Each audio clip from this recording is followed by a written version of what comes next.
Hi, it's Chad. Recently, Adam over at Parallel Wealth did a great video highlighting some of the short-sightedness of Dave Ramsey's 8% withdrawal rule. And today I'm going to go actually a step further, and I'm going to say that Dave Ramsey can actually be kind of mean. Let's unpack this together.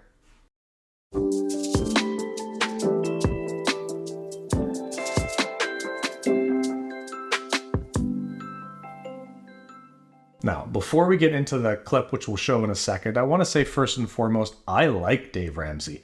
I think 95% of what he says is excellent. The problem is, I think the other 5% is really, really bad, and I think it hurts a lot of people. So let's watch the clip, and then let's unpack it together. I am a 50-year-old widow who has been widowed for 15 years. I have helped put my children through college, and I have no retirement. So I am ready to start retirement, and I don't even know where to begin and how much to put in. If you were to invest $1,000 a month for 15 years, at 65, you're going to have right around $500,000, right around $500,000. Really? All right, so first and foremost, let's break down what it is that he's actually telling her. And for that, let's draw a line, okay? We have a line that represents time. We have a woman who is currently 50 years old. She currently has $0 invested. He's suggesting to her that over the next 15 years, she should invest $1,000 per month. And at the end of that time, when she's 65 years old, she'll have $500,000. Okay? There's one thing missing from this, correct? Rate of return. What is the rate of return? So what's nice is that there's equations to help figure this out around this. And with the aid of a financial calculator, it's a lot easier to find. So any equation like this always has 5 components. And if we can find 4 of the components, we can always find the 5th. The 5 components are N, which represents time, present value, future value, payment, and rate of return. We know lots of these, right?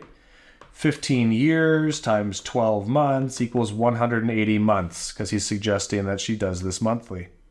We know the present value is $0. We know the future value is $500,000. And we know that the payment that she's suggesting is $1,000 a month. If we punch this all into the calculator to find the rate of return, we find that this rate is 12%. So let's recap that again, but a little bit slower. Let's make sure we have the full picture here. Dave Ramsey is telling a 50-year-old woman who has never invested, who has already lost her husband, who has probably been 100% wrapped up in survival / raise the kids mode for the last 10, 15 years. Oh, you just go, you're going to get 12%. You're going to invest $1,000 a month, and in 15 years, you'll have $500,000. This drives me absolutely crazy. There's another book out there. It's by a man named Carl Richards, and it's called The Behavior Gap. In The Behavior Gap, the author highlights that there's a significant difference between what the average investment makes annually and what the average investor makes annually. And there's a myriad of reasons as why that there is this gap. Fees are a big part of it. Human error is a big part of it, but there's a major gap between the two. And on his website, he's actually updated the numbers a little bit. And this is 15, 16 years old already, but he goes to a research company called Dalbar. And Dalbar says that using the S&P 500 as the benchmark for a, quote, average return, for the 20-year average ending in 2007, the average investment, or the S&P 500, returned 11.81% annually. The average investor was returning 4.48%. That's a 7.33% difference. That's a 62% difference between what the investment made annually and what the investor made annually. Again, part of that is fees. There's very, very, very high fees in this industry that are starting to come down. Part of that is human error. So, okay, I bring this up to kind of help illustrate why this Ramsey advice drives me so crazy. So let's get back to Ramsey, shall we? Does he think that this 50-year-old woman with zero investment experience is going to invest perfectly? He must. Does he think that she's an aggressive investor? He must, because the math on this suggests that she's 100% exposed to equity. Now, I've never met this woman and I never will. However, I have met a lot of people in this job, and I've talked about finances with a lot of people in this job. And I can say with a very high level of confidence that this person is not an aggressive investor, nor will she invest perfectly. And going back to the fact that he's assuming she's an aggressive investor, that is a big, bold statement. Because when we meet with our clients, we take into consideration two halves of a risk conversation. There's risk tolerance and there's risk capacity. Tolerance is your individual psyche and relationship with risk. How do you like the risk? Can you tolerate the ups and downs psychologically, things of that nature?